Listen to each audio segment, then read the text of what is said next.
First of all, the word standard in English has several meanings. In the case of music, we mean the standards that were played by everybody, the standards. But there's another definition of standard, and that means setting the standard. Miles Davis's way of playing Around Midnight was the top of the line for that tune.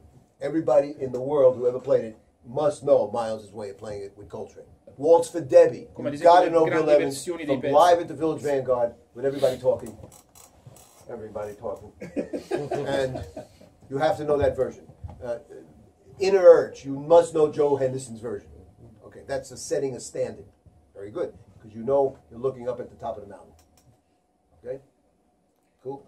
Now, there are two kinds of standards. There are the Broadway/Hollywood standards written by George Gershwin, Cole Porter, Rodgers and Hart, Oscar Hammerstein, blah, blah, blah.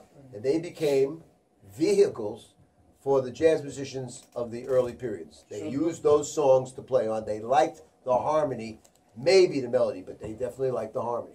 Now, what is the use of standards for us at this point in history? It's 2018. I have nothing to, all the things you are has nothing to do with my life. But the reason we want standards is to communicate with other musicians.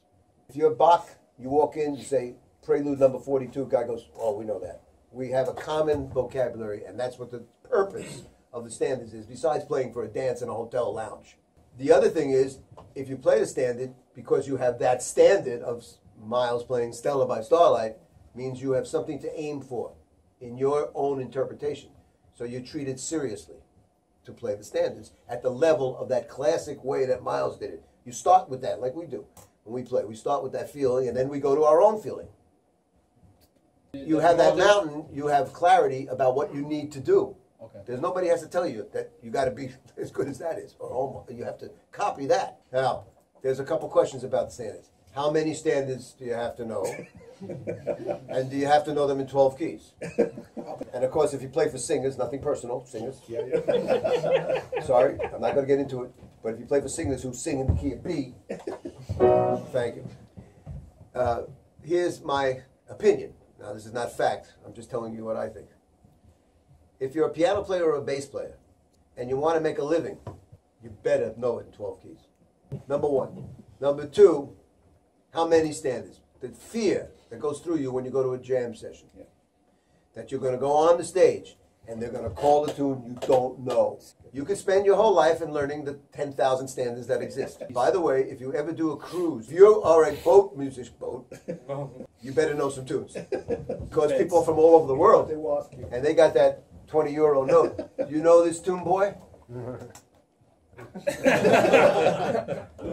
Bass players and piano players. But here's the thing. You learn very quickly how to transpose by symbols, 2-chord, 3-chord, 5-chord, 8-chord, 10-chord. By watching the bass player, if he doesn't know it the first take, he just watches the piano. Now, he's supposed to know piano, like I said in the beginning, and he could say, oh, it's an A7. And after 2 or 3 times, he got it.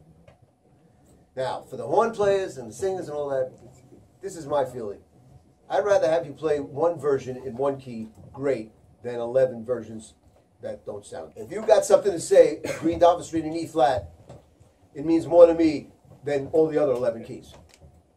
Now, how many standards? Again, if you want to chase the rainbow till the end, that's your business. But to me, there's lists everywhere now on the internet.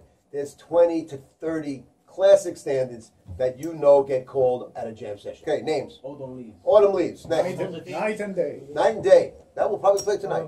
Probably play Autumn Leaves tonight. Blues in F. Blues in F. Very smart, bro. I mean, Softly as the Morning Sunrise. It Could Happen to You. There'll Never Be Another Jew.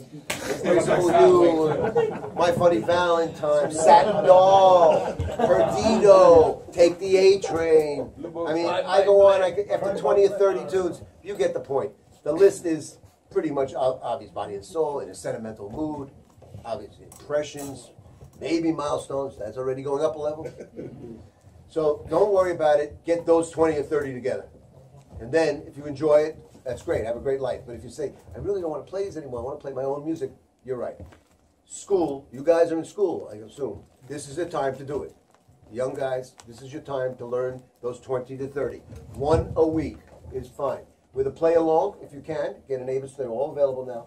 get in it, play along, play first by ear, then by knowing it, play the bass line, play the chords if you play piano, learn the melody, and do it 30 minutes a day for 5 days, and believe me, by the end of the week, that's your tune.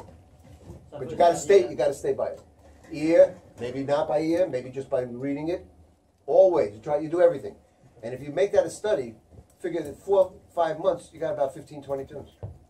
And you did the standards, like that. So when you get on a jam session, you'll be able to be cool. And if you like standards, and you want to be that kind of musician, then you go and learn many more. There are guys, you know who knows a million tunes? Steve Kuhn. He knows every tune ever written. In every damn key, with music from like Tanganyika, you know, like a pop song from Tanganyika. He knows everything. Just he has a photographic memory, and he just knows every standard in the world. Now other guys don't do that.